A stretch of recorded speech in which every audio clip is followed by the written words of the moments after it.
Hi horn players, Mr. Y here with a little tutorial on the A flat concert scale. We are skipping one in the scale sheet. This is the fourth one in your 7th grade scale packet. So the A flat concert is the one we're going to be doing this week. For you guys, that's the E flat scale. So when you check your key signature course, which is the first thing you always do, you've got 3 flats in the key signature. You've got the regular old B flat. You know, those are pretty normal. You know that, first valve for B flat.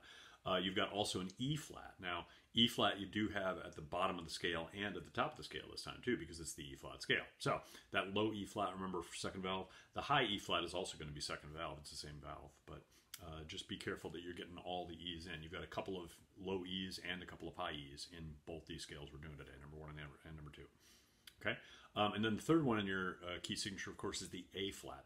Remember, the A flat is 2 and 3. That's what that valve combination is. So at the very beginning, you've got, you know, E flat, just second valve, then F, G, A flat is 2 and 3, remember, okay? Then you've got B flat, then you've got C and D in a row that are both 0 valves. So you got to be a little careful about that. That's probably the trickiest part in this song. That might be your trouble spot. You may want to focus just on that for a while, like playing the B flat, C, D, E flat maybe up top, just to get it really good.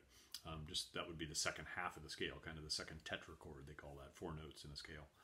But anyway, right at the beginning we have the E flat, F, G, A flat, B, C, D, E flat, D, C, B flat, A flat, G, F, E flat, G, B flat, E flat, B flat, G, E flat, and then D, and then E flat. That D at the end, of course, is a slightly lower note, but you know that one. That's not a big deal. Then number 2, you've got the same exact key signature. Remember, you've got the same B's, the same E's, and the same A's that are all flat. So be careful about that.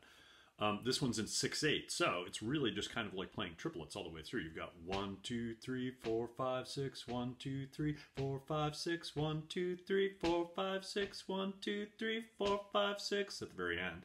You do have a high F there at the very end of that scale too. Just remember that's first valve. Okay. Then the second line. And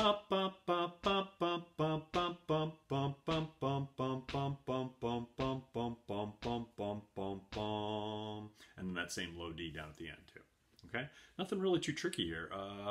It falls right in the nice middle range of the horn too. It does go a little high there toward the end with the E flat and the F, but not really all that high for a 7th grader. This should be pretty much in range for you guys. Okay, so take a couple of whacks at it. Let me know what you're going on. We are going to add in number 3, 4, and 5 next week. So if you want to go on to those, you can.